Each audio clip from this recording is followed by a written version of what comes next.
بسم اللہ الرحمن الرحیم۔ امام شافعی رحمۃ اللہ علیہ کی بک الرسالہ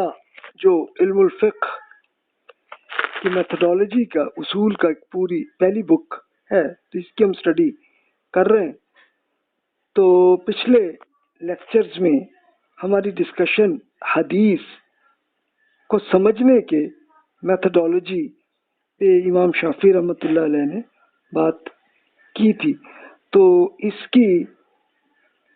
ناسخ و منسوخ کی مثالیں ہم پچھلے لیکچر میں کر رہے تھے۔ تو اس کی خاص طور پہ ہمارا ٹاپک وہی قربانی کے گوشت، اس کو رسول اللہ صلی اللہ علیہ وسلم نے روکا تھا، اس لیے کہ بس اب 3 دن تک ہی کھانا رکھو، گوشت رکھو، پھر باقی سب کو دو دو، تو وہ اصل میں حکم تھا۔ وہ بات تھی ہمارے پچھلے لیکچر میں چل رہی تھی بات۔ اب اگلی مثالیں امام شافعی نے اور دی ہیں، تو اب دیگر احادیث میں آپ سے وہی شیئر کرتا ہوں۔ ابو سعید خدری رضی اللہ عنہ سے روایت ہے کہ رسول اللہ صلی اللہ علیہ وسلم نے فرمایا کہ ہم لوگ جنگ خندق کے دن یعنی جنگ کی شدت کے باعث نماز ادا نہیں کر سکے تھے، یہاں تک کہ مغرب کے بعد رات کو جا کر ہمیں کچھ وقت ملا کہ جب اللہ تعالیٰ نے ارشاد فرمایا اللہ ہی مومنوں کو کی طرف سے جنگ کرنے کے لیے کافی ہو گیا اور اللہ ہی طاقتور اور زبردست ہے۔ پھر رسول اللہ صلی اللہ علیہ وسلم نے بلال رضی اللہ عنہ کو فرمایا کہ آپ اذان دیں، انہوں نے اس حکم کی تعمیل کی۔ پھر آپ ظہر کی نماز کے ساتھ کھڑے ہوئے اور کیا ہی اچھی طرح نماز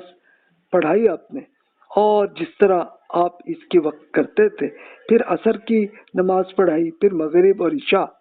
اور راوی کہتے ہیں کہ یہ واقعہ خطرے کی نماز سے متعلق احکام نازل ہونے سے پہلے کا یہ حدیث ہے۔ تو جب پیدل اور سوار ہر طرح کے نماز کے حکم دیا گیا، یعنی یہ بات ٹھیک ہے کہ اس حدیث میں یہ جو بات تھی کہ ایک وہ جنگ خندق کے موقع پہ ایک وہ خاص بہت سارے تیر اور بہت زیادہ آ رہے تھے، تو وہ نماز نہیں پڑھ سکے، لیکن وہ پھر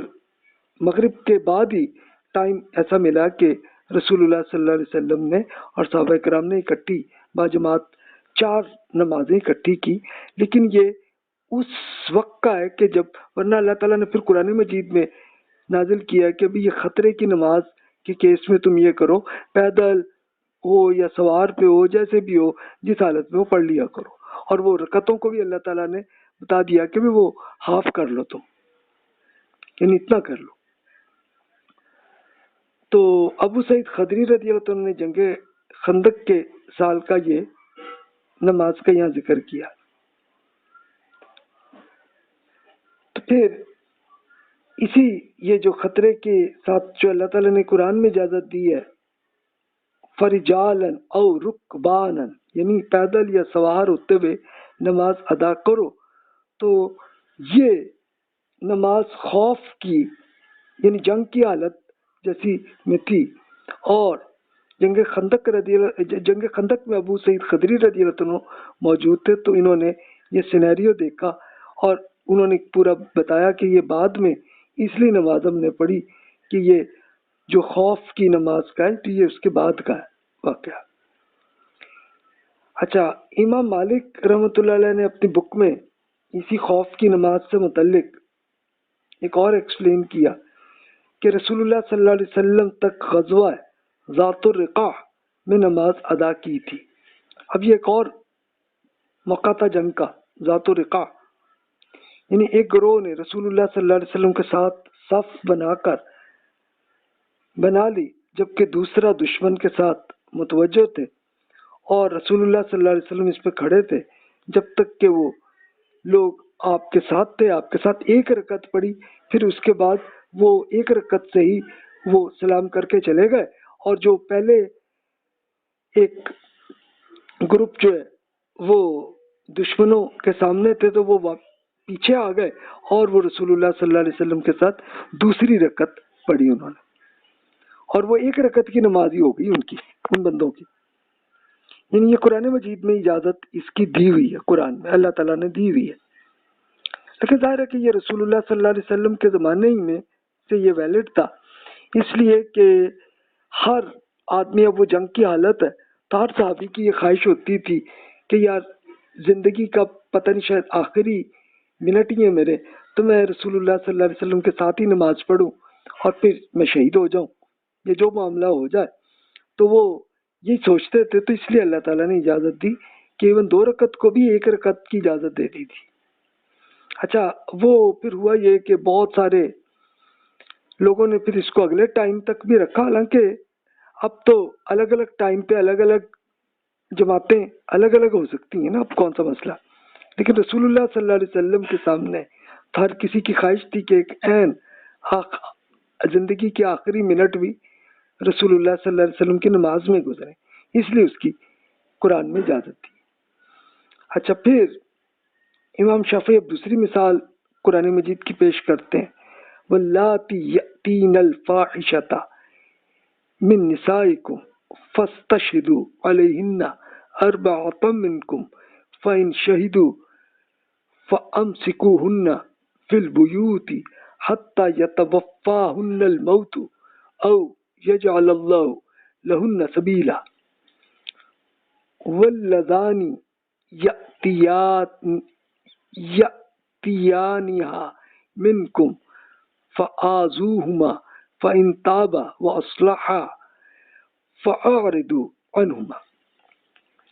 یعنی یہ سورۃ النساء کی آیت ہے، تو اس میں فرمایا کہ تمہاری عورتوں میں سے جو بدکاری کے مرتکب ہوں ان پر اپنے 4 آدمیوں کی گواہی طلب کرو، اگر وہ ان کی بد چلنی کی گواہی دے دیں تو پھر انہیں گھروں میں بند رکھو یہاں تک کہ انہیں موت آ جائے یا پھر اللہ ان کے لیے کوئی اور راستہ نکال دے۔ تم میں سے جو اس فعل کا ارتکاب کریں تو ان دونوں کو کچھ اذیت دو، پھر اگر وہ توبہ کر لیں اور اپنی اصلاح کر لیں تو انہیں چھوڑ دیجیے۔ تو یہ دیکھیے کہ یہ سورۃ النساء کی جو آیت ہے یہ بالکل عین اس ٹائم کی تھی کہ جب رسول اللہ صلی اللہ علیہ وسلم کی مدینہ میں حکومت ابھی بنی تھی۔ تب ظاہر ہے کہ اس میں پرانی جاہلیت کی ابھی تک چیزیں باقی تھیں، کہ جیسے یہ ایک کچھ اسپیشلی لونڈی عورتوں کو ان کو طوائف بنا کر اور انہیں اس میں استعمال کرتے تھے۔ تو اللہ تعالیٰ نے شروع میں یہی حکم دیا کہ بھی آپ یہی کریں کہ پہلے تو 4 گواہ آپ ضرور لیں، تبھی جا کے یہ عدالت میں معاملہ مقدمہ چلے گا کہ یار کنفرم ہو جائے کہ یہ ان کی ریپوٹیشن کلیئر ہو جائے کہ یہ واقعی ایک طوائف والیاں ہی ہیں، اور ان پہ صرف یہی کریں کہ گھر میں ہی اپنے گھروں میں ہی وہ بند رہے، باہر نہ آئے، پھر اللہ تعالیٰ اس کے بعد دے گا معاملہ۔ تو اب آپ آگے دیکھیں کہ یہ سورۃ النور میں ہے کہ پھر اس کے بعد اللہ تعالیٰ نے یہ پہلے اجازت کو اب وہ چینج کیا۔ تو اس میں ارشاد ہوا الزانیۃ والزانی فاجلدوا کل واحد منہما مئۃ جلدہ، بدکار مرد اور عورت ان دونوں میں ہر ایک کو 100 کوڑے مارو۔ اچھا، اب یہ کون ہیں کہ یہ وہی جو طوائف اور جو ان کے جو بھی ایجنٹ اور ان کے وہ جو دوست بنتے تو ان پہ 100 کوڑے کا دیا۔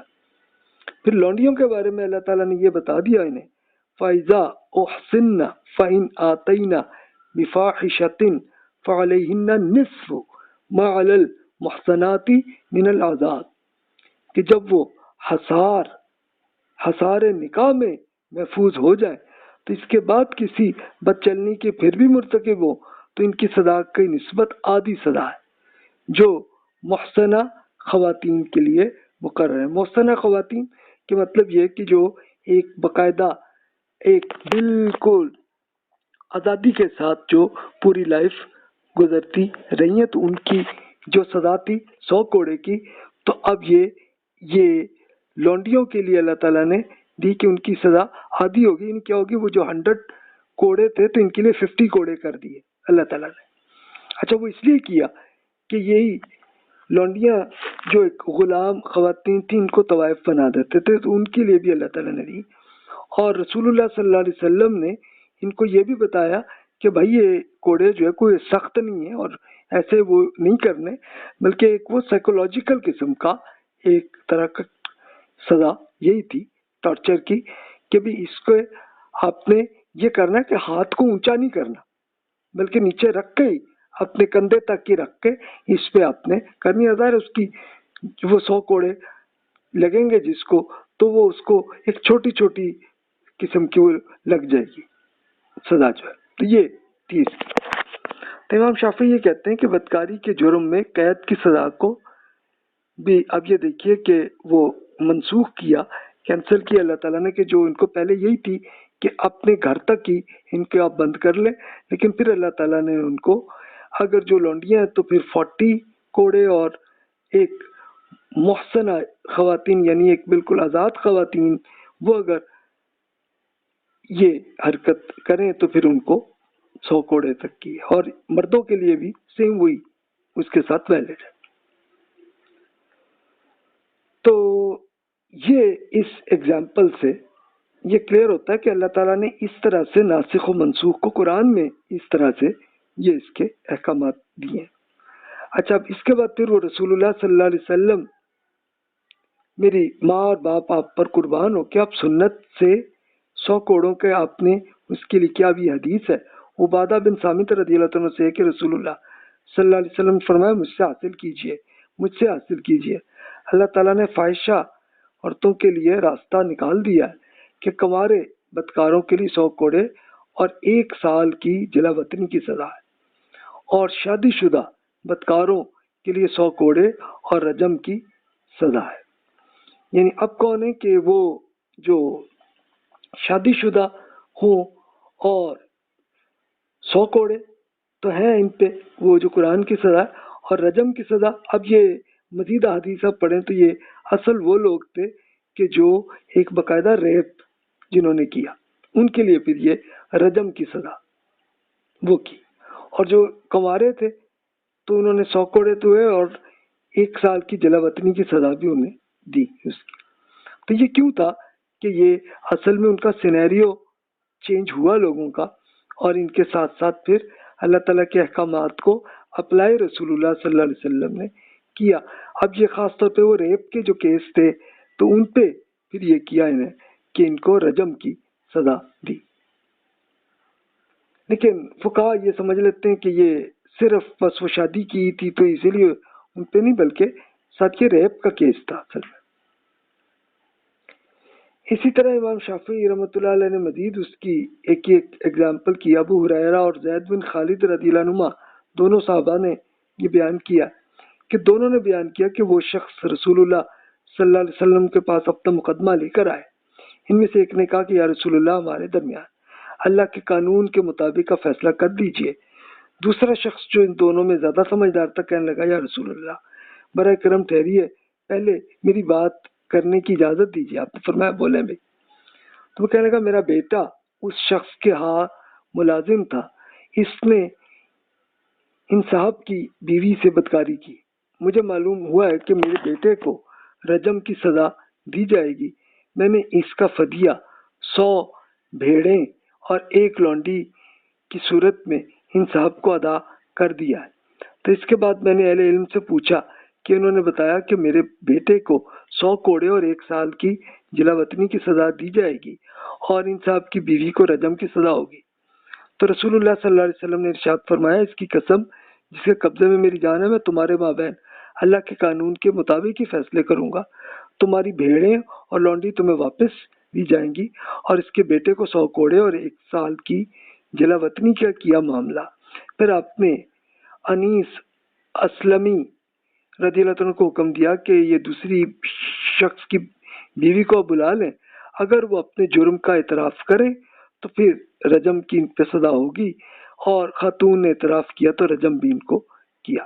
یعنی ایکچولی یہ سینیریو اس طرح کا لگتا ہے کہ ظاہر ہے کہ وہ لڑکا تھا جاب کے لیے دوسرے آدمی کے وہ تھا تو وہ اب لگتا یہی ہے کہ وہ بیوی ظاہر ہے کہ وہ شوہر سے سیٹسفائی نہیں ہوگی، تو اس لیے اس نے کیا کیا کہ اسی لڑکے کو جی پھنسا کے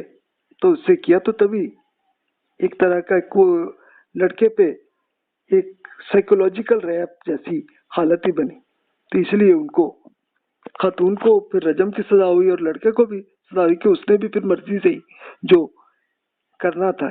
کی حرکت سے۔ تو یہ اصل سینیریو تھے کہ جس سے کہ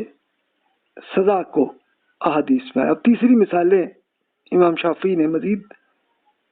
بیان کی، یہ انس بن مالک رضی اللہ عنہ سے۔ اب انس رضی اللہ عنہ یہ بالکل بچے تھے اور ان کی والدہ نے رسول اللہ صلی اللہ علیہ وسلم کے گھر میں ان کو رکھا کہ بھی یہ تاکہ رسول اللہ صلی اللہ علیہ وسلم سے سیکھیں اور وہ سیکھتے رہے، تو اس لیے ایک ان کا علم جو ہے وہ کافی زیادہ انہوں نے سیکھا۔ اب وہ بیان کرتے ہیں کہ نبی کریم صلی اللہ علیہ وسلم ایک گھوڑے پہ سوار تھے، آپ اس سے گر گئے اور آپ کے دائیں جانب زخمی بھی ہو گئی، تو آپ نے روزانہ کی نمازوں میں ایک نماز اس طرح سے ادا کی کہ آپ بیٹھے ہوئے تھے اور ہم بھی آپ کے پیچھے بیٹھ کر ہی نماز پڑھ رہے تھے، تو نماز کے بعد آپ ہماری طرف آپ نے رخ انور کیا اور فرمایا کہ امام اس لیے بنایا جاتا ہے کہ اس کی پیروی کی جائے، جب وہ کھڑا ہو کر نماز پڑھے تو تم بھی کھڑے ہو کر ہی نماز پڑھو، جب وہ رکوع کریں تو تم بھی رکوع کرو اور ہاتھ اٹھائیں تو تم بھی ہاتھ اٹھاؤ، جب وہ کہے کہ سمی اللہ لمن الحمد تو وہ کہیں کہ ربنا ولک الحمد، اور اسی طرح وہ بیٹھ کر نماز پڑھیں تو آپ بھی ان کے پیچھے بیٹھ کر ہی نماز ادا کر لیں۔ ظاہر ہے کہ وہ اب امام خود رسول اللہ صلی اللہ علیہ وسلم تھے اور آپ زخمی ہوئے تھے، تو اس لیے بیٹھ کے ہی نماز پڑھ رہے تھے، تو اس لیے آپ نے صحابہ کرام کو بھی کہا کہ بھی آپ بھی پھر اسی طرح ہی پڑھ لیں نماز۔ اچھا، ورنہ تو یہ تھا کہ آپ نہ ہوتے، کوئی نارمل ہوتے تو پھر کوئی اور آدمی کو امام بنا کے تو وہ کر لیتے نماز۔ پھر ایک اور حدیث ہے سیدہ عائشہ رضی اللہ عنہا سے کہ آپ نے فرمایا کہ رسول اللہ صلی اللہ علیہ وسلم نے بیماری کی حالت میں گھر میں نماز ادا فرمائی، آپ نے بیٹھ کر نماز ادا فرمائی اور آپ کے پیچھے لوگوں نے کھڑے ہو کر، تو آپ نے انہیں اشارے سے بیٹھنے کے لیے کہا اور پھر نماز کے بعد آپ مڑے اور فرمایا کہ امام اس لیے بنایا جاتا ہے کہ اس کی ساتھ پیروی کریں، جب وہ رکوع کریں تو آپ بھی کریں اور جب وہ ہاتھ اٹھائیں تو آپ بھی اٹھائیں، جب وہ بیٹھ کر نماز پڑھیں تو آپ بھی بیٹھ کر ہی نماز پڑھیں۔ تو یہ اب ظاہر ہے کہ یہ رسول اللہ صلی اللہ علیہ وسلم کے سینیریو کی یہ کیس تھا کہ ظاہر ہے کہ زخمی ہوئے تھے تو پھر اس لیے بیٹھ کے پڑھی نماز۔ اسی طرح عروہ رضی اللہ عنہ بیان کرتے ہیں کہ رسول اللہ صلی اللہ علیہ وسلم اپنی بیماری کے دوران حجرے سے باہر آئے تھے اور ابو بکر رضی اللہ عنہ اس وقت امامت کر رہے تھے، تو وہ رسول اللہ صلی اللہ علیہ وسلم کو انہوں نے دیکھ لیا تو وہ پیچھے ہٹے، لیکن رسول اللہ صلی اللہ علیہ وسلم نے انہیں اشارہ کیا اور ابو بکر رضی اللہ عنہ کے ساتھ ہی بیٹھ گئے۔ اب ابو بکر رضی اللہ عنہ نماز میں رسول اللہ صلی اللہ علیہ وسلم کی پیروی کر رہے تھے اور لوگ ابو بکر رضی اللہ عنہ کی پیروی بھی کر رہے تھے، یعنی یہ وہ سینیریو اصل میں یوں تھا، کیونکہ رسول اللہ صلی اللہ علیہ وسلم کا جو گھر تھا یہ بالکل مسجد نبوی کے ساتھ تھا، اور آج بھی آپ دیکھ سکتے ہیں جا کے وہ سیم اسی حالت میں ہے۔ تو اس وقت یہی تھے کہ آپ زخمی تھے یا بیمار کا تھا، تو اس وقت آپ تشریف نہیں لائے تھے نماز کے لیے، تو اس لیے بلکہ آپ نے اجازت دی ہوئی تھی صحابہ کرام کو کہ اگر میں نہ ہوں تو ابو بکر رضی اللہ عنہ امامت کریں گے، تو وہ نماز ابھی وہ پڑھ رہے تھے تو اتنے میں رسول اللہ صلی اللہ علیہ وسلم تشریف لے آئے تھے۔ تب ابو بکر رضی اللہ عنہ کو نماز کے اندر یہ تھوڑا سا فیل ہوا کہ یار یہ آپ تو آ گئے ہیں رسول اللہ صلی اللہ علیہ وسلم، آپ ہی نماز کے امام وہی ہوں گے، میں پیچھے ہو جاؤں، تو پیچھے ہو رہے تھے، لیکن رسول اللہ صلی اللہ علیہ وسلم نے ان کو روکا کہ نہیں جی آپ امام ہیں تو رہیں گے، اب کہنے کی ضرورت نہیں تھی، نماز میں گفتگو تو نہیں کرنے کی ضرورت تھی، بس اشارے سے ہی ان کو کیا اور اس کے ساتھ ہی نماز پڑھائی۔ تو اس سے آپ دیکھ سکتے ہیں کہ کیسے صحابہ کرام وہ کیسے محبت کرتے تھے اور رسول اللہ صلی اللہ علیہ وسلم بیٹھ کے نماز اب پڑھ رہے تھے، ابو بکر رضی اللہ عنہ چونکہ امام تھے تو وہ کھڑے ہو کے پڑھ رہے تھے، تو اس لیے وہ سارے ہی پھر امام کے ساتھ کھڑے ہی ہوں گے۔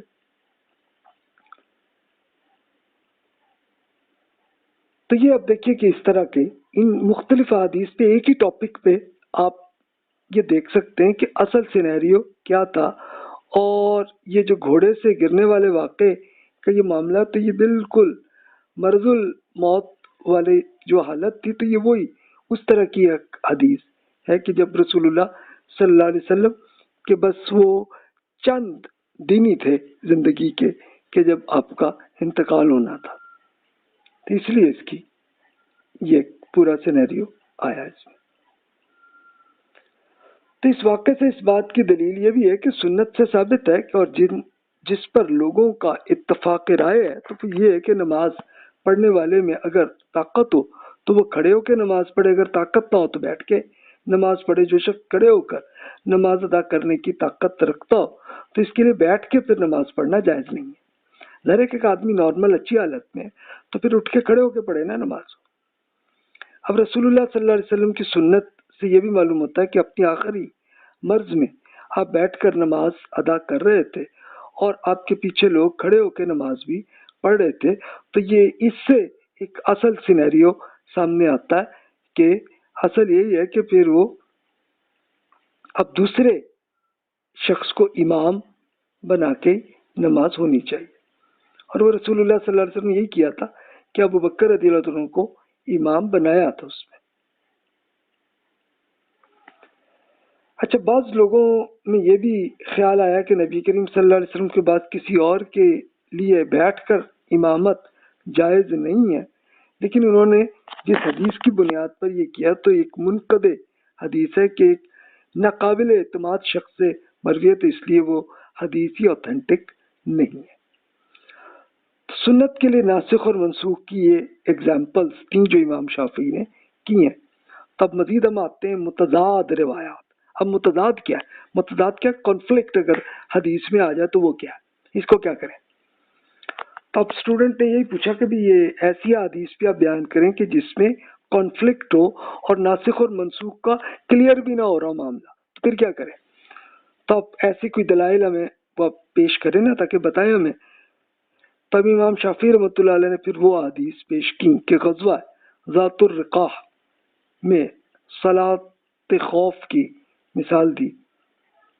اب اس حدیث میں کیا ہے کہ ایک گروہ آپ کے ساتھ نماز کے لیے صف انداز ہوا، جبکہ دوسرا گروہ جو نماز نہیں پڑھ رہا تھا وہ دشمن کے مقابلے پہ جا کھڑا رہا۔ نماز پڑھنے والوں نے آپ کے ساتھ ایک رکعت پڑھی، پھر دوسری رکعت انہوں نے خود ہی پوری کی، اور اس دوران رسول اللہ صلی اللہ علیہ وسلم انتظار کر رہے تھے۔ یعنی یہ تھا کہ ایک گروپ ایک رکعت پڑھ کے چلے گئے دشمن کی طرف، اور جو دشمن کے پاس تھے وہ آ گئے اور ایک رکعت انہوں نے پڑھی۔ تو اس کے بعد وہ لوگ دشمن کے چلے گئے تھے نا، تو یہ آیا معاملہ، تو اس سے آپ کے ساتھ باقی رہ جانے والی رکعت ادا کی اور پھر آپ بیٹھ گئے، اور اس گروہ نے دوسری رکعت بھی پوری کر لی، اور اس طرح اس کو سلام پھیر کر کے انہوں نے پورا کیا۔ تو ابن عمر رضی اللہ عنہ نے نبی کریم صلی اللہ علیہ وسلم سے صلاۃ خوف کا بعض امور میں اس سے مختلف طریقہ روایت کی ہیں۔ اب ظاہر مختلف احادیث میں ڈفرینٹ رپورٹس آئی ہیں۔ آپ کہتے ہیں کہ نبی کریم صلی اللہ علیہ وسلم نے ایک گروہ کے ساتھ ایک رکعت ادا کی اور دوسرا گروہ آپ اور دشمن کے درمیان ڈٹا رہا، پھر آپ کے پیچھے نماز ادا کرنے والا گروہ آپ کی اور دشمن کے درمیان حائل ہو گئے، اور جو دوسرا گروہ جو ابھی جنگ میں دشمن کے ساتھ تھے تو وہ آ گئے واپس اور انہوں نے آ کے ایک رکعت پڑھ لی۔ تب آپ دیکھیں دونوں رپورٹس کے اندر یہ فرق ہے، یعنی ہوا کیا کہ وہ جو دوسرا گروپ واپس آیا اس نے پھر 2 رکعت پڑھ لی، اور دوسرے نے بتایا دوسری رپورٹ میں ہے کہ بھی وہ نہیں جی ایک ہی رکعت پڑھی ہے انہوں نے۔ تو اب دیکھیں دونوں رپورٹس کے اندر، دونوں حدیثوں کے اندر یہ کانفلکٹ ہو رہا ہے۔ تو یہ لیکن یہ جو بھی تھا یہ ایک اس زمانے کا ہی معاملہ تھا، آج تک سے کچھ معاملہ ہی نہیں ہے یہاں پہ تو وہ الگ الگ گروپ الگ الگ، چاہے وہ 10 الگ الگ جماعتیں الگ الگ کر لیں، جنگ کی حالت ہو تو پھر کر سکتے ہیں۔ پھر ایک اور حدیث پیش کرتے ہیں جو ابو عیاش الزرقی سے کہ عثفان کی جنگ میں نبی کریم صلی اللہ علیہ وسلم ایک گروہ کے ساتھ نماز پڑھ رہے تھے اور خالد بن ولید رضی اللہ عنہ ابھی مسلمان نہیں ہوئے تھے، آپ کے اور قبلے کے درمیان تھے۔ وہ لوگوں نے آپ کے ساتھ صف بنا کے نماز کی، پھر جب آپ نے رکوع فرمایا تو انہوں نے آپ کے ساتھ رکوع کیا، جب آپ نے سجدہ کیا انہوں نے آپ کے ساتھ سجدہ کیا، اور پھر دوسرا گروہ دشمن کے ساتھ جو تھے وہ آ گئے، اور پھر جب رسول اللہ صلی اللہ علیہ وسلم دشمن سے اٹھے تو اب دوسرا گروپ آپ کے ساتھ آ گئے اور سجدے کے ساتھ ہی شامل ہو کے آگے اور نماز کر لی۔ تو اب یہ دیکھیں کہ مختلف احادیث میں مختلف سینیریو سامنے آ رہے ہیں۔ تو اس لیے امام شافعی نے کہا کہ یہ ثابت شدہ روایات نہیں ہے، تو اس لیے اس میں ہم کچھ کنفرم نہیں کر سکتے۔ اب اسٹوڈنٹ نے کہا کہ دوسری روایات کو چھوڑ کر نبی کریم صلی اللہ علیہ وسلم کے غزوہ ذات الرقاع والی نماز کی روایت کو قبول کیوں کیا جائے کہ بھی ایک ہی رکعت والی وہی پوری ہو؟ تو شافعی رحمۃ اللہ علیہ نے کہا کہ ابو عیاش اور جابر رضی اللہ عنہ کی روایتیں کو قبول کر لوں گا کہ اگر ان میں وہی سبب پایا جائے کہ کو ذات الرقاع والی روایت میں جو بھی اور حدیث آئے گی تو میں اس کو ایکسیپٹ کروں گا اس میں۔ تو یہ بیسیکلی حدیث کے اندر، لیکن اب آپ کہیں گے کہ یہ پوری ہسٹری تھی نا، یہ ورنہ ابھی تو کوئی ایشو نہیں ہے، لیکن یہ تھا کہ امام شافعی رحمۃ اللہ علیہ کے زمانے تک یہ ہوتا تھا کہ جنگوں میں تب بھی اسی طرح یہ خوف والی نماز جو ایک ایک رکعت والی اسی طرح پڑھ لیتے تھے، کیونکہ ان کو یہ شاید لگتا، وہ ملٹری کو یہ ڈر لگتا ہو کہ یار وہ ایک کو اگر امام بنایا، ایک نے دوسرے کو دوسرا امام بنایا تو آپس میں کوئی لڑائی نہ شروع ہو جائے، تو شاید اس لیے کرتے ہوں۔ اب یہ میرا اندازہ ہے جی، یہ آپ ہی سوچ سکتے ہیں اس میں۔ اسٹوڈنٹ نے پھر یہ پوچھا کہ وہ سبب کیا ہے، تو امام شافعی نے اس کی پورا سینیریو کو بیان کیا کہ رسول اللہ صلی اللہ علیہ وسلم کے ساتھ 1400 ساتھی تھے، صحابہ تھے۔ آپ کے مقابلے میں خالد بن ولید رضی اللہ عنہ بھی ایمان نہیں لائے تھے اور وہ 200 ساتھی تھے۔ وہ کھلے صحرا میں بیٹھے تھے،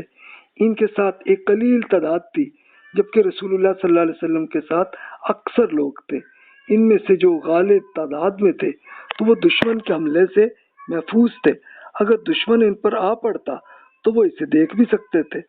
اگرچہ وہ حالت سجدہ میں کیوں نہ ہو، تب بھی خالد رضی اللہ عنہ کا گروپ اگر انہیں دیکھ لیتا، کیونکہ ان میں سے کوئی طرف چھپی وہاں پہ نہیں تھی چیز، اگر دشمن قلیل تعداد میں ہو اور کچھ دور ہو اور رسول اللہ صلی اللہ علیہ وسلم اور دشمن کے درمیان کوئی آڑ بھی حائل نہ ہو، یعنی ایک پورا سینیریو سامنے آ جائے، تو پھر جیسا میں نے بیان کیا کہ اس حالت میں ان پر صلاۃ خوف لازم ہوتی، لیکن جب وہ بھی نہ ہو تو پھر تو مسئلہ ہی نہیں ہے نا، کہ اگر وہ جو 2 رکعتیں پڑھ لی انہوں نے تو ٹھیک ہے، کوئی عرض نہیں، کہ پھر تو کوئی ایشو ہی نہیں تھا نا، کہ ایک بڑے کلیئر سچویشن میں جہاں یہ معاملہ تھا۔ تو یہ میں نے اس کی یہ ریسرچ عرض کی کہ یہ وہ واقعہ ہے کہ جب صلح حدیبیہ ہوئی تھی، کہ اس وقت رسول اللہ صلی اللہ علیہ وسلم 1400 صحابہ کے ساتھ جنگ کے لیے نہیں بلکہ صرف عمرے کے لیے مکہ آئے تھے، لیکن ان کو روک لیا گیا تھا، اور اس وقت خالد رضی اللہ عنہ بھی ایمان ابھی نہیں لائے تھے، تو اس لیے یہ پورا ایک معاملہ تھا۔ لیکن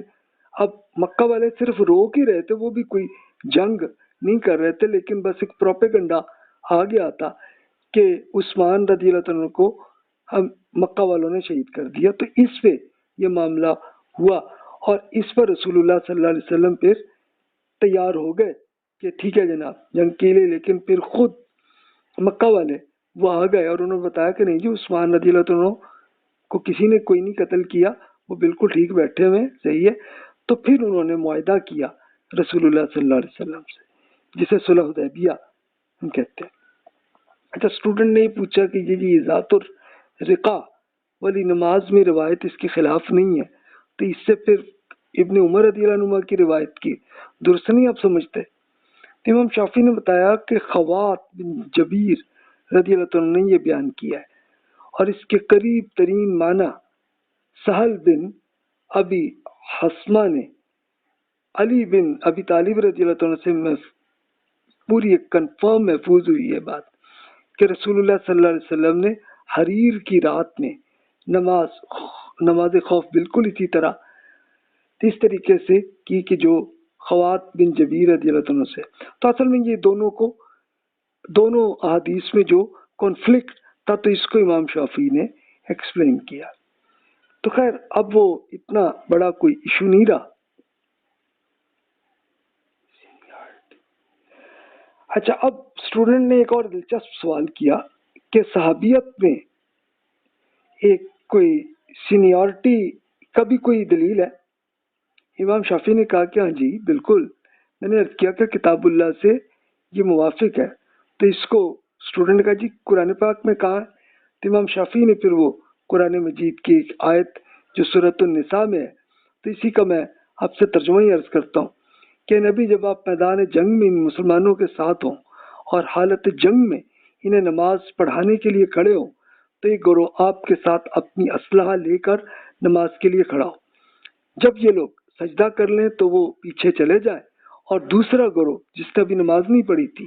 آ کر آپ کے ساتھ نماز ادا کریں اور وہ بھی چوکنا رہیں اور اپنا اسلحہ لے رکھیں، کیونکہ کفار اس طاق میں ہیں کہ تم اپنے ہتھیاروں اور سامان سے ذرا غافل ہو تو تم پہ یکبارگی ٹوٹ پڑے. اگر تم بارش یا بیماری کی وجہ سے تکلیف محسوس ہو تو پھر اسلحہ بھی رکھ لو،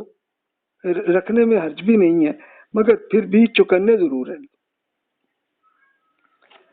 پھر اسی طرح سورۃ النساء میں اگلی آیت میں پھر یہ بھی ہے کہ جب تمہیں اطمینان ہو جائے تو پھر پوری طرح نماز قائم کریں، کیونکہ نماز مومنین پر مقرر ٹائم پر ہی فرض ہے. اس کا مطلب یہ ہے کہ اگر تم خطرے کی حالت میں ہو تو نماز اس طرح سے پڑھ لو، اور اللہ تعالیٰ نے امن اور خطرے کے ساتھ دونوں میں فرق کیا ہے. پھر اسی طرح خوات بن جبیر رضی اللہ عنہ سے کہ جو مخالف حدیث ہے تو اس میں ہمیں خوات والی حدیث احتیاطی تدابیر کے لحاظ سے مناسب لگتی ہے. یعنی اصل میں وہ قرآن مجید کی سٹڈی کے ساتھ حدیث کو لے کے میچ کر کے اس طرح سے امام شافعی دیکھ رہے تھے. تو یہاں سے یہ آتا ہے. لیکن اب یہ دیکھیں کہ امام شافعی کے زمانے میں یہ کوئی ایشو تھا، آج کل کوئی ایشو ہی نہیں ہے یہ تو. اس لیے میں ان سب کو کرتا ہوں، خود بک میں پڑھ لیجیے گا اگر آپ کو دلچسپی ہو اس کی. اب متضاد سی کچھ اور مثال سے اور زیادہ ایک چیز کلیئر ہوگی. اسٹوڈنٹ نے اب یہ حدیث پیش کی کہ ابن مسعود رضی اللہ عنہ نبی کریم صلی اللہ علیہ وسلم سے روایت کرتے ہیں کہ رسول اللہ صلی اللہ علیہ وسلم تشہد اس طرح سکھایا کرتے تھے جیسا کہ آپ قرآن کی کوئی سورت سکھا رہے ہیں. آپ اس کی ابتدا 3 الفاظ سے کرتے التحیات للہ. یہ تشہد ہے کیا؟ وہ سجدے کے بعد جب ہم بیٹھتے ہیں اور دعا کرتے ہیں نا تو وہ ہے. تو اسٹوڈنٹ نے یہ اس میں پیش کی ہے کہ جناب دیکھیں کہ اس میں بھی تو یہ ہے نا کہ جس میں ہم بھی لوگ تو التحیات للہ ہی ہم پڑھتے ہوتے ہیں. تو آپ اس میں روایت پہ کیا قبول کرتے ہیں، اسے کیا بیس ہے آپ کی؟ تو امام شافعی نے پھر ایک اور حدیث بیان کی جس میں عمر بن خطاب رضی اللہ عنہ کے منبر پر بیٹھے یہ کہتے ہوئے سنا تھا میں نے کہ آپ لوگوں کو تشہد سکھا رہے تھے. پھر آپ نے فرمایا لوگوں یوں کہیے التحیات للہ، الزاکیات للہ، طیبات الصلاۃ للہ، السلام علیکہ ایھا النبی ورحمۃ اللہ وبرکاتہ. اچھا آپ کہیں گے یہ ڈفرینٹ ہے، تو ٹھیک ہے یہ بالکل ہے، لیکن اوور آل بات ایک ہی ہے. یعنی عمر رضی اللہ عنہ نے جو تشہد میں بھی یہ ضرور آپ کریں تو انہوں نے التحیات کے تھوڑے سے الفاظ ڈفرینٹ ہوئے، ورنہ اور اس میں کوئی زیادہ فرق نہیں ہے. اس میں کہ تمام تعریفیں اللہ کے لیے ہیں، جو تمہارے پاکیزہ چیزیں بھی اللہ کے لیے، تمام پاک چیزیں اور نمازیں اللہ کے لیے ہیں. نبی آپ پر سلامتی ہو اور اللہ کی رحمتیں اور برکتیں ہم پر اور اللہ کے نیک بندوں پر سلام ہو. میں گواہی دیتا ہوں کہ اللہ کے سوا کوئی اور خدا نہیں ہے، اور میں گواہی دیتا ہوں کہ محمد اس کے بندے اور رسول ہے. تو آپ دیکھیں کہ یہ ڈفرینٹ احادیث میں ڈفرینٹ معنی آ رہے ہیں، لیکن اوور آل کانسیپٹ ایک ہی ہے. تو اس لیے یہ اتحیات کے دوسرے الفاظ میں وہی بات آئی ہے، تو اس طرح سے بھی کر لیں تو کوئی حرج نہیں ہے اس میں، یعنی اس کے لیے کچھ ایسا کوئی کانفلکٹ نہیں ہے، کوئی ایشو ہی نہیں ہے۔ اب اسٹوڈنٹ نے اور روایات کی ایگزامپل جو ہیں وہ کی، تو اس کو امام شافعی نے اور یہ عبداللہ بن عمر رضی اللہ عنہ کی ہے، تو اس میں التحیات المبارکات الصلاۃ الطیبات للہ، اس طرح سے یہ پورا جملہ ایسے آیا، تو اس میں بھی دیکھیے ہوئے تھوڑا سا فرق ہے اور کچھ نہیں، کوئی بڑا معاملہ نہیں ہے، تو اس میں کوئی کانفلکٹ نہیں ہے حدیث کا، بلکہ یہ مختلف صحابہ نے مختلف طریقے سے اتحیات کو ایسے بیان کیا، بس اتنی بات ہے، اور جملے سارے بڑے اچھے اور بڑے صحیح ہیں، الفاظ بھی صحیح ہیں، تو اس میں کوئی ایشو ہی نہیں ہے۔ تو اسٹوڈنٹ نے پھر اس میں مزید کچھ پوچھا اس میں کہ جی اب ان کا کیا کریں، ہم کیسے کریں؟ تو امام شافعی نے یہی بتایا کہ ہر کلام میں اللہ کی عظمت کو بیان کرنا ہی مقصد ہے، اس کا پورا آبجیکٹو اب ساری احادیث مختلف صحابہ نے کی ہے، تو ایکچولی بات تو ایک ہی ہے کہ وہ اللہ تعالیٰ کی حمد اس میں، اور اسی کی تعلیم رسول اللہ صلی اللہ علیہ وسلم نے دی تھی، ایک شخص نے اسے یاد کیا، دوسرے نے اور الفاظ میں یاد کر لیا، تو یہ یاد رکھنے میں ہر ایک کے الفاظ کے بجائے معنی کے لحاظ سے آپ دیکھیں تو وہ ایک ہی بات ہے، تو شاید نبی کریم صلی اللہ علیہ وسلم نے ان میں سے ہر شخص کو ان الفاظ میں تشہد کی اجازت دی تھی، جس طرح سے یہ معاملہ ہوا اور انہوں نے کیا، تو اس میں کوئی کانفلکٹ ہے ہی نہیں سرے سے۔ تو اس طرح سے امام شافعی رحمۃ اللہ علیہ پھر اس کا ایگزامپل سے وہ کرتے ہیں، تو اب اسٹوڈنٹ نے کہا کہ جی اور آپ کوئی مثال دیں آپ، تو اس کے لیے امام شافعی رحمۃ اللہ علیہ نے ایک اور بیان کی کہ عمر رضی اللہ عنہ نے کو یہ کہتے ہوئے سنا کہ میں نے حشام بن حکیم بن حزام رضی اللہ عنہ کو اپنی قرات جس کی تعلیم نبی کریم صلی اللہ علیہ وسلم نے مجھے دی تھی، اسے مختلف انداز میں سورہ فرقان تلاوت کرتے ہوئے سنا، میں اس پر ان سے تقریباً جھگڑی پڑا تھا، پھر میں نے انہیں تلاوت پوری کرنے کی مہلت دی، پھر اس کے بعد انہیں ان کی چادر سے پکڑا اور انہیں گھسیٹتا ہوئے نبی کریم صلی اللہ علیہ وسلم کے پاس لے گئے۔ تب عمر رضی اللہ عنہ کہتے ہیں میں نے عرض کیا یا رسول اللہ، میں نے انہیں سورہ فرقان کو مختلف انداز میں پڑھتے سنا، اب رسول اللہ صلی اللہ علیہ وسلم نے انہیں پڑھنے کی حکم دیا، انہوں نے اسی طرح تلاوت کی جیسے میں نے سنی تھی، تو رسول اللہ صلی اللہ علیہ وسلم فرمایا یہ اسی طرح نازل ہوئی تھی، پھر مجھے پڑھنے کا حکم دیا، میں نے اس کی تلاوت کی تو آپ نے فرمایا یہ اسی طرح نازل ہوئی ہے، یعنی قرآن تو 7 حروف پر نازل ہے، جس سے میسر ہو اس کی تلاوت کیجئے، یعنی اصل میں تلاوت میں عمر رضی اللہ عنہ میں اور حشام رضی اللہ عنہ میں دونوں میں کوئی فرق نہیں تھا، بس تھوڑا سا لہجہ ہی فرق ہوگا اور کیا، اور دونوں کو رسول اللہ صلی اللہ علیہ وسلم نے دونوں کا سنا اور دو کے کہا کہ بالکل ٹھیک ہے بھائی، دونوں کی صحیح ہے، اس میں کوئی غلطی نہیں کسی کو۔ تو یہ جو 7 حروف کی بات ہے، تو یہ اس سے حدیث سے یہی سمجھ میں آتی ہے کہ حروف سے مراد یہی ہیں کہ یہ 7 لہجے ہیں کہ جو مختلف عربی کے ہوتے ہوں گے رسول اللہ صلی اللہ علیہ وسلم کے زمانے میں، تو اس میں تھوڑا سا ہے، تو اس میں کوئی معنی میں تو کوئی فرق نہیں آ رہا نا، تو کوئی ایشو ہی نہیں ہے، کوئی معاملہ ہی نہیں ہے، یعنی اصل میں قرآن کو بھی پڑھنے میں آپ کو کوئی فرق، کوئی کانفلکٹ آپ کو نہیں آنا چاہیے اور نہیں آئے گا انشاءاللہ۔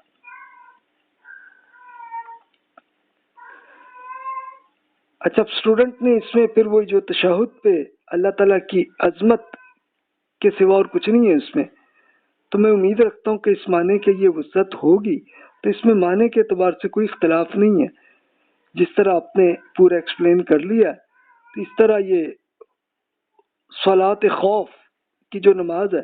یعنی جنگ کی حالت میں، تو اس میں جو ہے تو اس کو نبی کریم صلی اللہ علیہ وسلم کی حدیث میں یہ سب کو ریکنسائل کیا، تو اس میں تو ٹھیک ہے جناب۔ تو اس میں تشہد کے معاملے میں ابن عمر رضی اللہ عنہ کی روایات کو آپ کیوں پریفر کر رہے ہیں؟ تو امام شافعی نے کہا کہ یہ روایت کو میں نے وسیع تر پایا کیونکہ عبداللہ بن عباس رضی اللہ عنہ نے ان نے صحیح طریقے سے انہوں نے پوری ایکسپلین کی تھی، اور یہ جامع تر ہے، ایک پوری جامع یعنی پورے جملے حمد کے اللہ تعالیٰ کے سارے اس میں آ جاتے ہیں، اس لیے میں نے اس کو پریفر کیا۔ تو اب دیکھیں کہ حدیث میں اس طرح سے آپ یہ ایسے سولوشنز ایسے حل کرتے ہیں۔ اچھا، پھر کچھ اور ایسے کانفلکٹ پہ اسٹوڈنٹس نے جب پوچھا تو امام شافعی اب اس کی مثال پھر وہی عرض کرتے ہیں۔ ابو سعید خدری رضی اللہ عنہ سے کہ نبی کریم صلی اللہ علیہ وسلم نے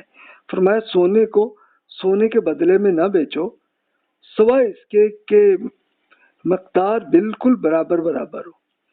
اس میں کچھ مقدار میں اضافہ مت کرو، چاندی کو چاندی کے بدلے نہ بیچو سوائے اس کے کہ اس کی مقدار برابر ہو، اور اس میں کچھ مقدار میں اضافہ مت کرو، اسی طرح کسی غائب چیز کو تبادلہ موجود چیز کے ساتھ نہ کرو۔ یعنی اس حدیث کو لوگوں نے کچھ نے یہ سمجھا کہ یہ جناب یہ سونے کو سونے کے ساتھ ہی، یعنی آپ سونا بھی صحیح دیں اور صحیح لیں واپس، اسی طرح چاندی کا بھی صحیح دیں تو صحیح لیں، بات یہی ہے، لیکن یہ اصل میں کریڈٹ کی ٹرانزیکشنز کی بات ہے۔ تو یہیں پہ یہ بات ہوئی ہے کہ بھی آپ جو اگر آپ سونے کے سکے کچھ لیے آپ نے کریڈٹ میں تو پھر سیم وہی واپس دیں۔ اچھا، اس سے لوگوں کو غلط فہمی اس میں یہی ہوئی کہ انہوں نے شاید یہ حدیث کا مطلب یہ سمجھا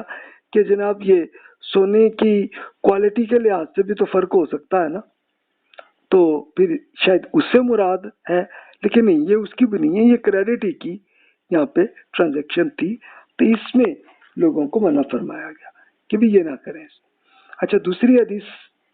دیکھتے ہیں جس میں ابو ہریرہ رضی اللہ عنہ سے کہ سونے کے دینار کے صرف سونے کے دینار کے بدلے برابر ہی بیچو، چاندی کے درم کو چاندی کے درم کے بدلے برابر بیچو، اس میں کچھ اضافہ نہیں ہونا چاہیے ورنہ تو سود ہو جائے گا نا، اور سود تب ہوتا ہے کہ جب وہ کریڈٹ پہ ہو۔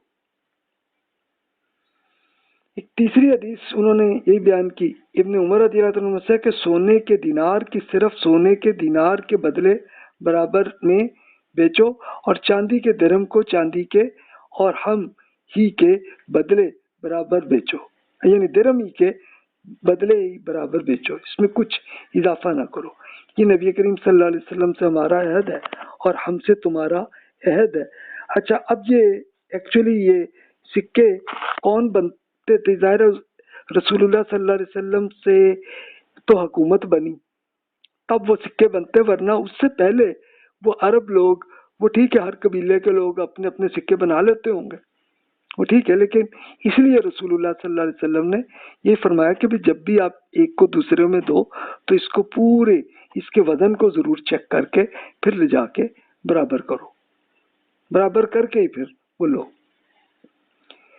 عثمان بن عفان اور عبادہ بن صامت رضی اللہ عنہما نے بھی رسول اللہ صلی اللہ علیہ وسلم نے سونے کے بدلے سونے میں زیادتی کے ممانعت کی ہے کہ یہ تبادلہ ہاتھوں ہاتھ ہونا چاہیے، یعنی ہاتھوں ہاتھ کے مطلب یہ کیش سیل میں بس ہو، یہ کریڈٹ میں نہیں ہونا چاہیے، یہ مراد ہے اصل۔ جب دیکھیں کہ تینوں احادیث آپ نے پڑھی ہیں تو اس میں سے یہ چوتھی میں عثمان رضی اللہ عنہ کی جو حدیث ہے اس میں اصل چیز کلیئر آئی ہے کہ یہ کیش ٹرانزیکشنز میں درست ہے، سونا ادھر سے ادھر مطلب آپ دے رہے ہیں تو پھر یہ چیزیں اس میں اچھی طرح وزن کو دیکھ کے کریں اور کریڈٹ میں ایسی نہ کریں۔ اسی طرح اسامہ بن زید رضی اللہ عنہ سے کہ رسول اللہ صلی اللہ علیہ وسلم نے فرمایا کہ سود ادھار ہی میں ہے۔ یہ اس حدیث سے بھی آپ کو اور کلیئر ہوگا کہ انٹرسٹ والی ٹرانزیکشن کریڈٹ میں ہی ہوتی ہے، وہ کیش میں نہیں ہوتی۔ تو اس لیے آپ نے جب کبھی سونا خریدنا ہو یا بیچنا ہو تو پھر آپ صحیح طرح سے وزن کو اور سونار جو ہے وہ بھی صحیح طرح سے اس کو لے جا کے دیکھ کے اچھی طرح کرے۔ لیکن اب آپ کہیں گے کہ کوالٹی کا مسئلہ ہے سونے کا، تو اس کے لیے ہمارے زمانے میں اب یہ ٹیکنالوجی بھی آ گئی ہے کہ اب ظاہر ہے کہ سوناروں کی مارکیٹ میں تو باقاعدہ اس کی لیبارٹری ہوتی ہے جس سے اس کی کوالٹی کو وہ چیک کر سکتے ہیں، اور اس کے علاوہ پھر یہ بھی آ گیا ہے کہ چلیں اب سونے کے اصل بالکل اوریجنل اور بیسٹ کوالٹی کے وہ آتے ہیں سوئٹزرلینڈ کے، جس میں صحیح طرح سے انہوں نے اس کے بسکٹ جیسی شکل میں وہ آتے ہیں، اور اس میں تمام سونار ایک دوسرے پہ اگری ہیں، اس میں تو کوئی معاملہ ہی نہیں ہے، کوئی ایشو ہی نہیں۔ تبھی آپ بھی وہ چیزیں دیکھ کے ہی پرچیز کریں، ایسے ہی خریدیں، ورنہ یہ بھی ہوتا ہے کہ آپ اگر زیورات خرید رہی ہو تو پھر تو یہ ہوتی ہے غلطی، یا کچھ فراڈ بھی کر سکتے ہیں کہ سونار جو ہے اس کی کوالٹی میں تھوڑی سی چینج کر کے تو اس کا جناب اپنی طرف سے پروفٹ کما لیتے ہیں، لیکن یہ فراڈ ہوتا ہے۔ تو یہ چیزیں آپ بھی چیک کر لیا کریں کہ جب بھی آپ خریدیں یا سیل بھی کریں تب بھی ایسا ہی کر لیں۔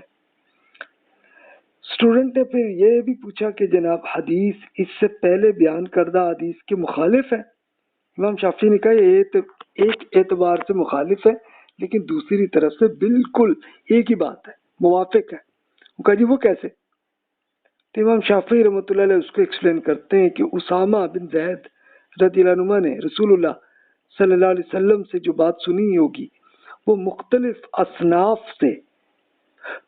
متعلق ہوئی۔ ظاہر بہت سارے اسٹوڈنٹس نے مختلف الفاظ میں آگے بیان کی تو اس لیے فرق آیا تھوڑا سا، ورنہ اور کچھ نہیں ہے۔ پھر وہ کہتے ہیں کہ جیسے سونے کا تبادلہ چاندی سے، کھجور کا تبادلہ گندم سے، یا کسی اور چیز کا دوسری چیز سے تبادلہ ہو تو جو کہ ہاتھوں ہاتھوں یعنی کیش میں ہو، آپ نے جب یہ فرمایا کہ سود تو ادھار ہی ہے، تو عین ممکن ہے کہ اسامہ رضی اللہ عنہ نے یہ سوال نہ سنا ہوگا یا صرف جواب ہی سنا ہوگا، اس لیے ان کو ہو سکتا بات کلیئر نہ ہوئی ہو۔ تو اسامہ رضی اللہ عنہ کی حدیث میں کوئی ایسی بات نہیں ہے جو دوسری حدیث کے ساتھ میچ نہ کر رہی۔ تب آپ یہ دیکھیں کہ یہ حدیث ریسرچ کے آپس میں حدیث کو میچ کرنے کے لیے پورے طریقے امام شافعی رحمۃ اللہ علیہ نے اس کی مثالوں سے ایکسپلین کیے۔ اچھا، وہ اسٹوڈنٹ نے وہی پوچھا کہ جناب یہ آپ کہہ رہے ہیں کہ یہ جو حدیث ایک دوسرے کے بیان کردہ حدیث کے مخالف ہے، یعنی یہ کیا معاملہ ہے جناب؟ امام شافعی نے کہا کہ عبداللہ بن عباس رضی اللہ عنہ نے اسے روایت کیا اور ان کے خلاف نقطہ نظر رکھتے ہیں، تو انہوں نے بتایا کہ ہاتھوں ہاتھ تجارت میں سود نہیں ہوتا، سود تو ادھار پہ ہی ہوتا ہے، کریڈٹ میں ہی ہوتا ہے، وہ انہوں نے ایکسپلین کیا ہے۔ تو اس لیے عبداللہ بن عباس رضی اللہ عنہ یہ صحابہ کرام کے سب سے بڑے ٹاپ کے اسکالر تھے۔ اسٹوڈنٹ نے کہا کہ جس حدیث کو کس بنیاد پہ ہم چھوڑیں گے پھر ترک کریں گے کہ اس کے لیے سابقہ حدیث کے خلاف ہے؟ تو امام شافعی نے بتایا کہ دیکھیں اسامہ رضی اللہ عنہ نے جو حدیث بیان کی تھی اس میں تھوڑی سی غلط فہمی ہوئی تھی، لیکن عثمان بن عفان اور عبادہ بن صامت رضی اللہ عنہ یہ عمر اور شرف کے اعتبار سے اسامہ کی نسبت زیادہ بڑے صحابی تھے، یعنی یہ پہلے ایمان لائے تھے، عثمان رضی اللہ عنہ، عبادہ رضی اللہ عنہ، جبکہ اسامہ رضی اللہ عنہ وہ بچپن میں ہی کافی عرصے بعد ایمان لائے تھے نا، تو اس لیے ان کی بیان کردہ حدیث کو زیادہ اوتھینٹک سمجھا جائے گا۔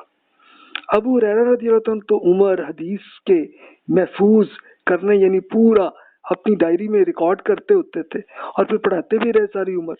تو پھر اس میں تو کوئی ایشو ہی نہیں نا وہاں پہ۔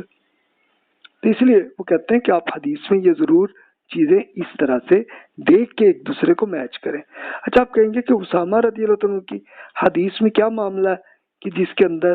یہ فرق آیا ہے کہ جس کے اندر حدیث کے اندر جو ہے،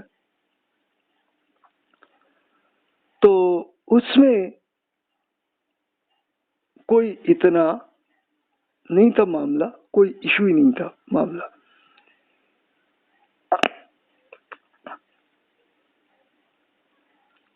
ورنہ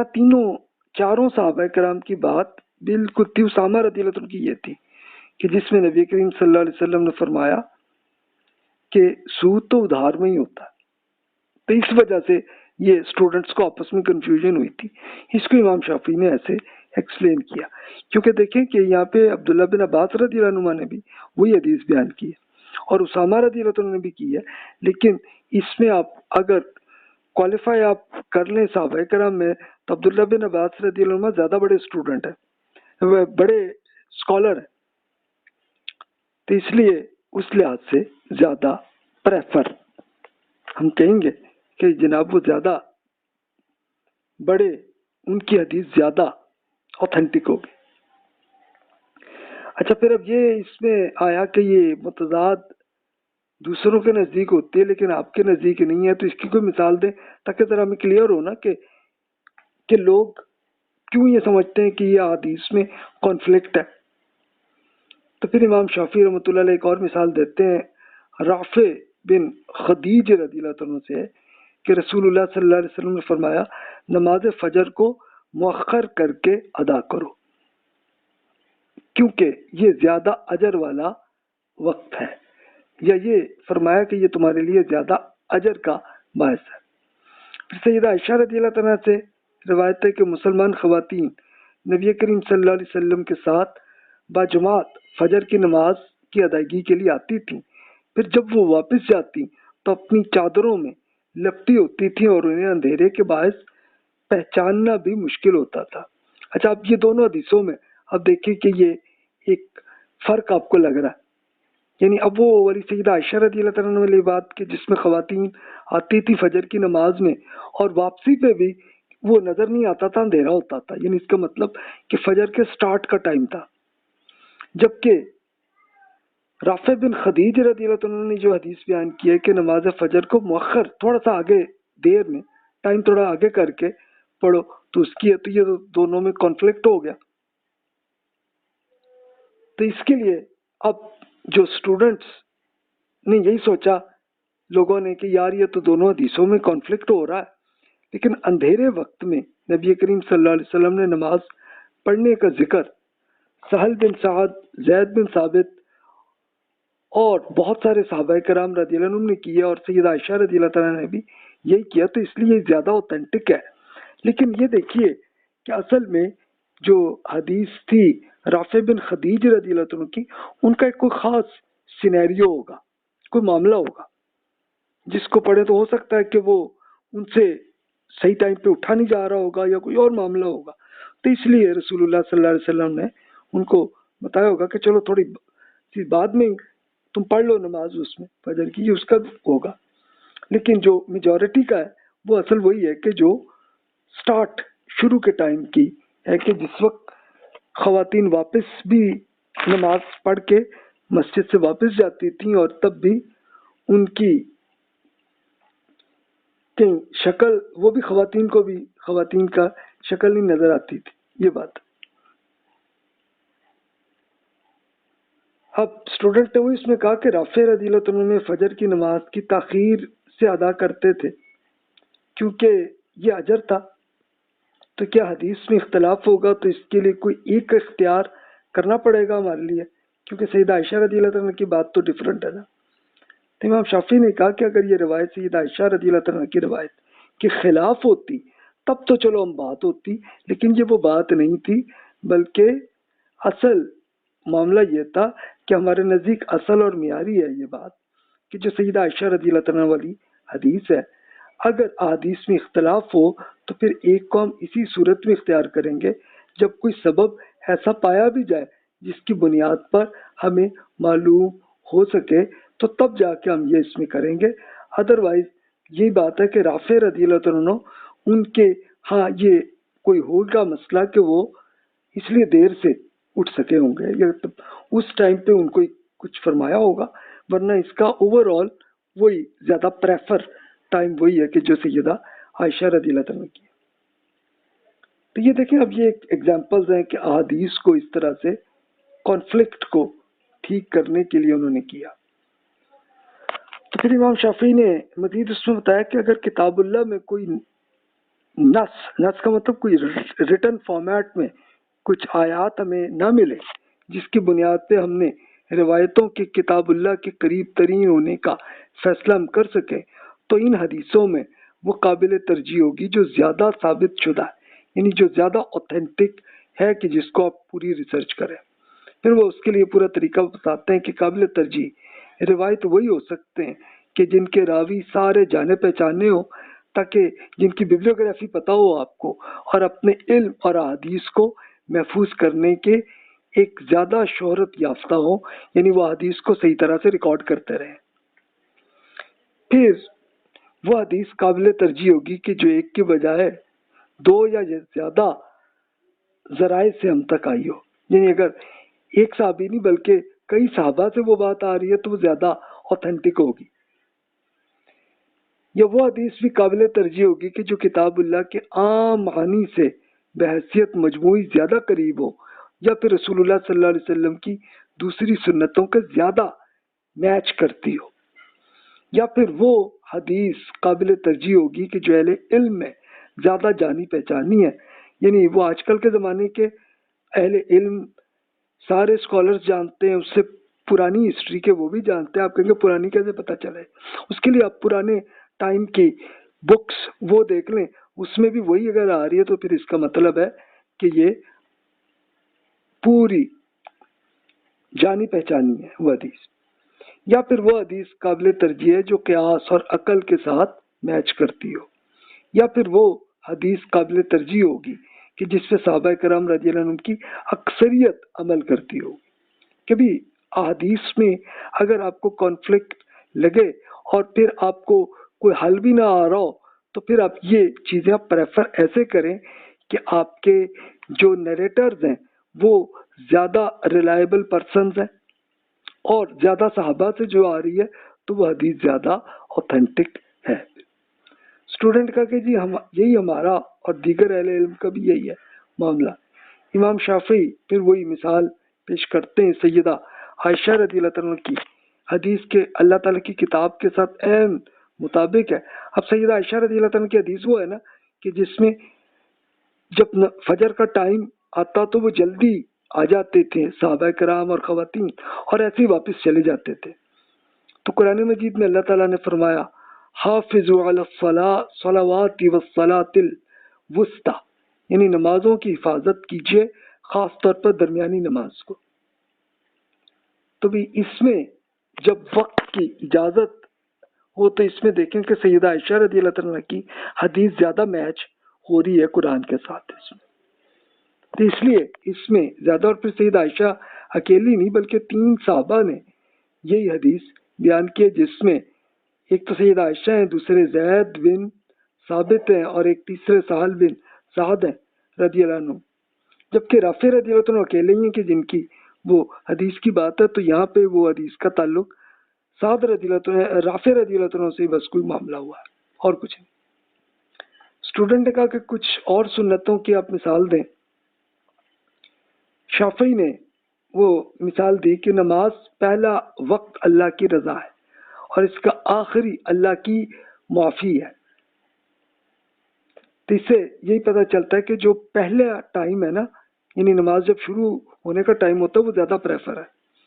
آخری تو بس معافی کا ہے کہ بالکل اس لیے جلدی ہی پڑھ لینی چاہیے نماز۔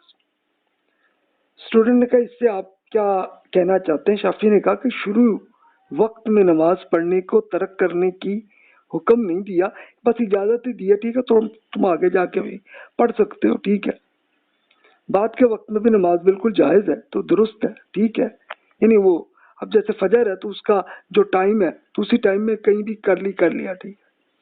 لیکن پریفر زیادہ ہے، فضیلت وہ ہے کہ جو جلدی پڑھ لیں، اور نماز میں تاخیر بہرحال جائز ہے اور گنجائش بھی ہے یہاں پہ کہ رسول اللہ صلی اللہ علیہ وسلم نے اس کی وضاحت کی۔ تو آپ سے پوچھا گیا کہ افضل عمل کون سا، تو آپ نے فرمایا نماز کو شروع وقت میں ادا کرنا، تو اس لیے یہ زیادہ پریفر ہے۔ اسٹوڈنٹ نے کہا کہ جی قرآن میں یہ کیا حکم ہے؟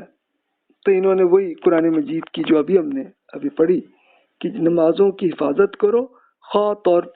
طور پر درمیانی نماز میں۔ تو عموماً اسکالر درمیانی نماز عصر کو کہتے ہیں، یعنی عصر میں اصل میں یہ ایک بڑا ایشو والا ہوتا تھا رسول اللہ صلی اللہ علیہ وسلم کے زمانے میں کہ ایگریکلچر کے زمانے میں لوگ کھیت سے نکل رہے ہوتے تھے اس ٹائم پہ، تو اس ٹائم بڑی جلدی پڑی ہوتی ہے نا آدمی کو، تو اس لیے اس کے لیے اللہ تعالیٰ نے اس کے لیے فرمایا کہ اس کا زیادہ احتیاط آپ کریں، ضرور پڑھیں۔ اسٹوڈنٹ نے اب یہ پوچھا کہ ابو بکر، عمر، عثمان رضی اللہ عنہم نماز کو کیا بالکل جلدی سے شروع کرتے تھے یا طویل قرت کے بعد دیر سے پھر اس کو ختم کرتے تھے؟ امام شافعی نے بتایا انہوں نے لمبی قرات بھی پڑھی ہے، مختصر بھی طریقے سے بھی انہوں نے، یعنی قرآن پاک کا جو حصہ ہے کبھی لمبا بھی پڑھا ہے کبھی چھوٹا بھی پڑھا ہے، تو اس لیے دونوں طرح ہی ایک چلا ہے صحابہ کرام میں، تو ایسے نماز میں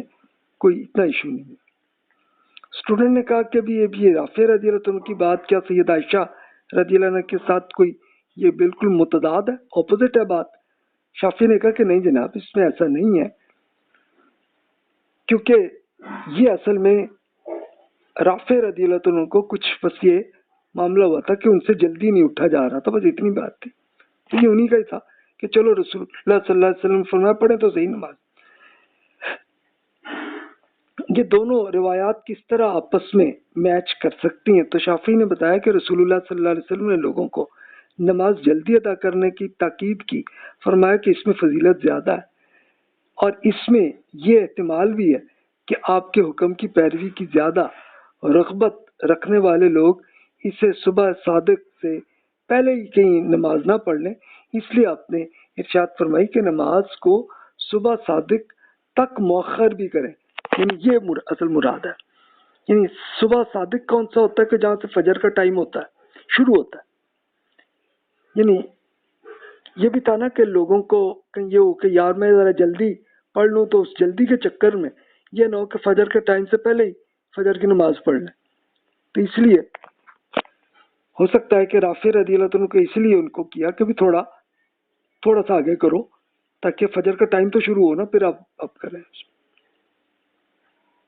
تو اس طرح سے دیکھیے احادیث کو ایسے آپس میں ایک دوسرے کے ساتھ میچ کر کے سمجھ میں یہ آتی ہے۔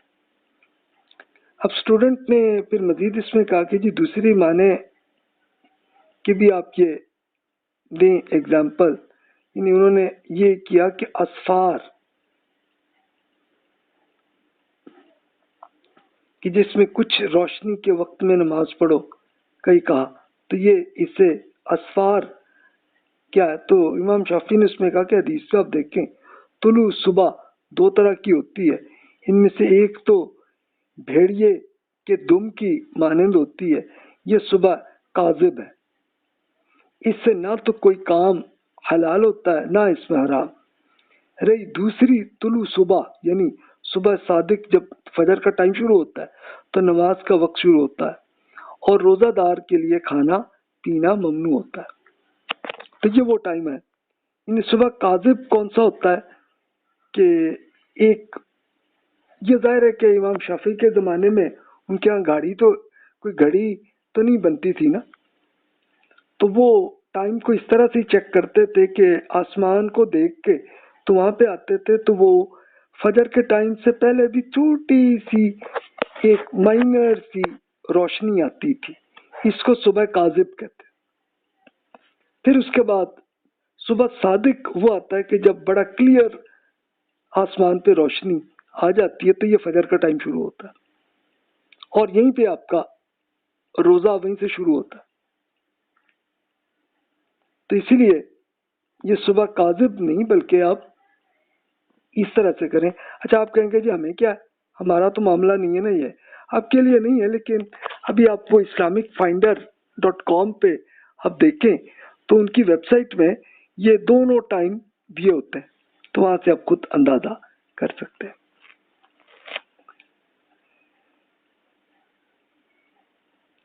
اچھا ایک دوسری حدیث کو امام شافعی نے ایک دلچسپ کیس تھا اس کو انہوں نے بیان کیا کہ ابو ایوب انصاری رضی اللہ عنہ سے کہ رسول اللہ صلی اللہ علیہ وسلم نے فرمایا آپ پیشاب یا پخانے کے لیے بیٹھیں تو نہ تو اپنا منہ اور نہ ہی اپنی پیٹھ قبلے کی جانب کریں بلکہ مشرق مغرب کی طرف بے شک کر لیں۔ تو ابو ایوب انصاری رضی اللہ عنہ کہتے ہیں کہ ہم لوگ شام گئے تھے۔ شام کون سا؟ یہ وہ ہے جو آج کل کا سیریا پلس جارڈن پلس اسرائیل پلس لبنان، اس پورے ایریے کو شام کہتے تھے، عربی میں آج بھی ایسے ہی کہتے ہیں۔ تو وہاں ہم نے بیت الخلاء کو قبلہ رو بنا ہوا دیکھا ہم نے، تو ہم نے اس سے منہ پھیر لیا اور مختلف کیا اور پھر اللہ سے معافی بھی کی۔ ظاہر کہ غلطی سے ہو گیا کہ وہ قبلے کی طرف ہو گیا بیت الخلا، اس طرح سے وہاں پہ کنسٹرکشن ہوئی ہوگی اس ایریے میں. ظاہر ہے کہ یہ رومن امپائر کے زمانے کی، اب ظاہر ہے کہ وہ جس طرح سے انہوں نے بنایا ہوا تھا، تو اسی لیے صحابی نے جب وہاں پہ وہ پہنچے ابو ایوب انصاری رضی اللہ عنہ، انہوں نے صحیح طرح سے پھر اس کو ٹھیک کیا. اسے عبداللہ بن عمر رضی اللہ عنہ سے ہے، کیا فرماتے ہیں، لوگ کہتے ہیں کہ جب تم قضاء حاجت کے لیے بیٹھو تو نہ تو قبلہ کی طرف رخ کرو نہ بیت المقدس کی طرف کرو.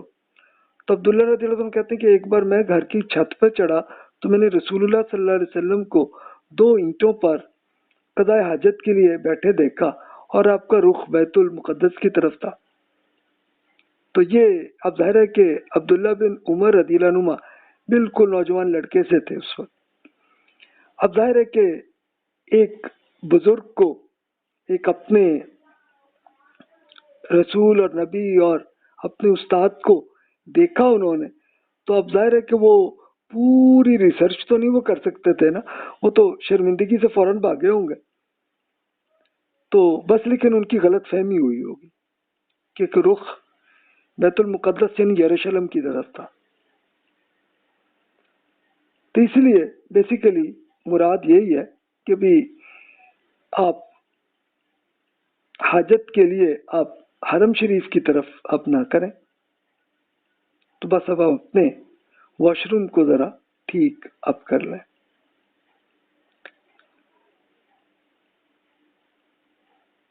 تو جناب یہ کچھ احادیث کو اکٹھا کرنے کے لیے یہ تھا معاملات کہ جس طرح امام شافعی نے کیا. اب آپ مزید اس کو پڑھ سکتے ہیں ان کی بک میں اور مثالیں. تو حدیث کو اس طرح سے اگر آپ کو کانفلکٹ فیل ہو تو آپ اس طرح سے ریسرچ کو ٹھیک کر سکتے ہیں. تو بس یہ بات ہے، یعنی ایک حدیث میں بات پوری نہیں ہوتی تو اب دوسری حدیث میں وہ دیکھیں تو پھر آپ کو بات ذرا کلیئر طریقے سے آ جاتی ہے. تو اصل یہی مقصد تھا. تو جناب یہاں پہ ہم اس لیکچر کو کمپلیٹ کرتے ہیں، بلکہ اس پورے چیپٹر کو بھی یہیں پہ ہم کر لیتے ہیں. باقی تو اب بہت ساری حدیث کی امام شافعی رحمۃ اللہ علیہ نے مثالیں اور زیادہ دی ہیں. تو ظاہر ہے کہ وہاں پہ اب یہ ایک مشکل ہو جائے گا. تو میں اب انشاءاللہ اگلے لیکچر میں خبر واحد کی چیپٹر کو شروع کروں گا.